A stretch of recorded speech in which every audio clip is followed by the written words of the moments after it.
Hi friends, welcome to Healthy Cooking Channel. இந்த வீடியோல நம்ம இன்னைக்கு சுவையான கருவேப்பிலை பொடி சாதம் எப்படி செய்யலாம்னு பார்க்கலாம் வாங்க. அட்டகாசமான லஞ்ச் பாக்ஸ் ரெசிபி. கடாயில 1 டேபிள்ஸ்பூன்ல இருந்து 2 டேபிள்ஸ்பூன் வரைக்கும் நல்லெண்ணெய் சேர்த்துக்கலாம். எண்ணெய் சூடானதுக்கு அப்புறமா 1/4 டீஸ்பூன் கடுகு வெடித்ததுக்கு அப்புறமா 1 டேபிள்ஸ்பூன் கடலைப்பருப்பு, 1 டேபிள்ஸ்பூன் உளுந்தம்பருப்பு, 5-6 முந்திரி, 2 கொத்து கருவேப்பிலை, 4 காய்ந்த மிளகாய். இது எல்லாத்தையும் சேர்த்து எண்ணெயில நல்லா வதக்கி எடுத்ததுக்கு அப்புறமா 1 மீடியம் சைஸ் பெரிய வெங்காயம் இந்த மாதிரி நறுக்கி சேர்த்துக்கோங்க. வெங்காயம் பாதி அளவு வதங்கி வந்ததுக்கு அப்புறமா தாளிப்புக்கு மட்டும் உப்பு சேர்த்துக்கலாம். 1/4 டீஸ்பூன் மஞ்சள் தூள், 1/4 டீஸ்பூன் தூள் உப்பு, 1 டேபிள் ஸ்பூன் ரெடி பண்ணி வச்சிருக்கக்கூடிய கருவேப்பிலை பொடி. பொடி எப்படி செய்யலான்ற வீடியோ நான் கார்டில் கொடுக்குறேன், தேவைப்படுறவங்க யூஸ் பண்ணிக்கோங்க ஃப்ரெண்ட்ஸ்.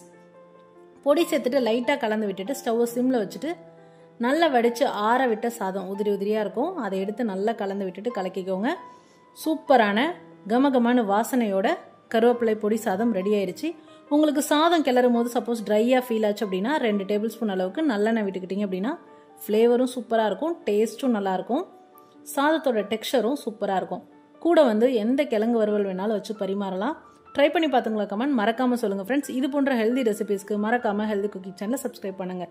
இந்த வீடியோ உங்களுக்கு பிடிச்சிருந்தா லைக் பண்ணுங்கள், ஷேர் பண்ணுங்கள், கமெண்ட் பண்ணுங்கள். தேங்க்ஸ் ஃபார் வாட்சிங்.